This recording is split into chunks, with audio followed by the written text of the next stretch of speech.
Devin the Dream Haney is back. It's taken a while. We've been waiting for this moment, but Devin is back. We're going to get to see him back in action. All of these unanswered questions that we got, is he going to be the same fighter? Is he going to, still have no power? But even though I think Devin does have power, a lot of people say that he doesn't.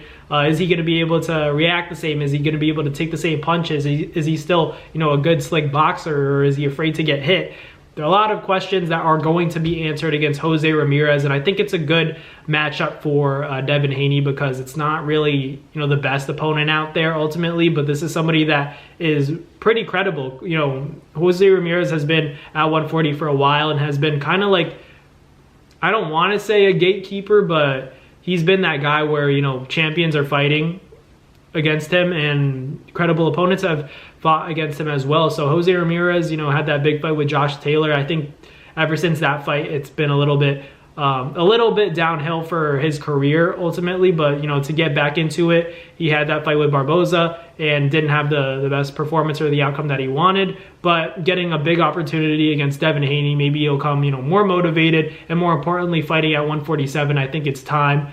He's been at 140, like I said, for a while. So Jose Ramirez is going to be able to feel a little bit faster, a little bit more energetic and rehydrated, moving up in weight, but so will Devin Haney. And you're talking about a young gun who has a lot to prove, is going to be focused, and I'm pretty sure he's going to be as sharp as we've ever seen him, because after a fight like that, he really needs to make a statement and show the people that, he's still Devin Haney. He still has has all those skills and is able to show the fans that, I'm still one of the most talented fighters in the game right now, and one of the best contenders at 147. At 147, I feel like, Devin Haney and Ryan Garcia could very well take over alongside Teofimo Lopez, who also has plans to fight, these guys, Ryan and Devin. So a lot of big names in the mix. All of these guys are slowly transferring to 140, and for good reason. They all kind of stayed at 140 just for a brief moment, but it's difficult to stay at 140 for these guys because they're really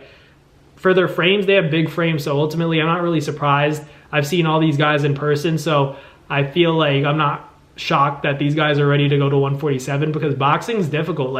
It's really tough to maintain that weight. A lot of the times the weight cuts aren't healthy. So I'm happy to see that Devin's going up to 47, happy to see that Ryan Garcia is going up to 47, because now we're not going to see these guys their cheeks are like sucked in, they look like skeletons. So there aren't going to be any more excuses about weight. I feel like if they're all going to 147, so be it. I think they're all willing to sacrifice that edge of kind of being a weight bully, because everybody's a weight bully to an extent, right? If you're not walking around at 140 and you're cutting weight to 140, then everybody's a weight bully. If you're not 1 pound within 140, then you could call anybody a weight bully. But Devin and Ryan, ultimately, that's the fight that we want to see. We want to see Devin and see if he can get that revenge back, because ultimately he was fighting decently in that rematch. It was just the game plan. I always say, people always talk about how Devin is he wasn't able to block the hook. He kept his hand out, was trying to hold the phone, but kept getting clipped, in between his hand and his chin.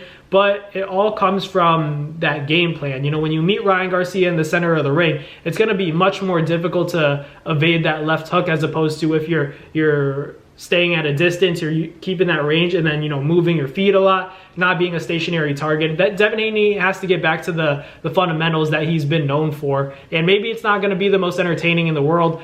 It's not going to be the most entertaining style in the world, but for Devin Haney, it's all about the game plan against a guy like Ryan Garcia. You don't have to entertain the fans. You're going to have to choose what's more important, entertaining the fans or getting the victory. Because if you're focused on getting the victory by any means necessary, Devin Haney's going to have to make it a boring fight to beat Ryan Garcia, because he can beat Ryan in a rematch, but he just has to make it boring. But if he does what he did in the first fight and goes and steps to Ryan Garcia, it's bad news for him, because it's basically stepping into the fire and setting yourself up to get hit with that left hook, which was the biggest problem in the first fight. So Devin just has to, learn that. It's not like he has to solve a secret formula.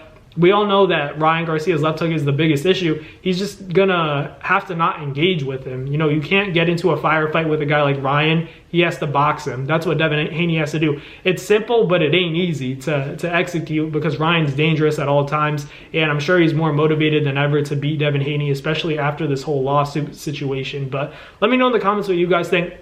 Jose Ramirez and Devin Haney set to fight, and if Devin wins that fight, he gets that Ryan Garcia rematch. But let me know in the comments who you guys got, Devin or Jose Ramirez. I got Devin. But thank you guys for watching. Like, comment, and subscribe, and I'll catch you guys on the next Nabs Boxing video. Peace.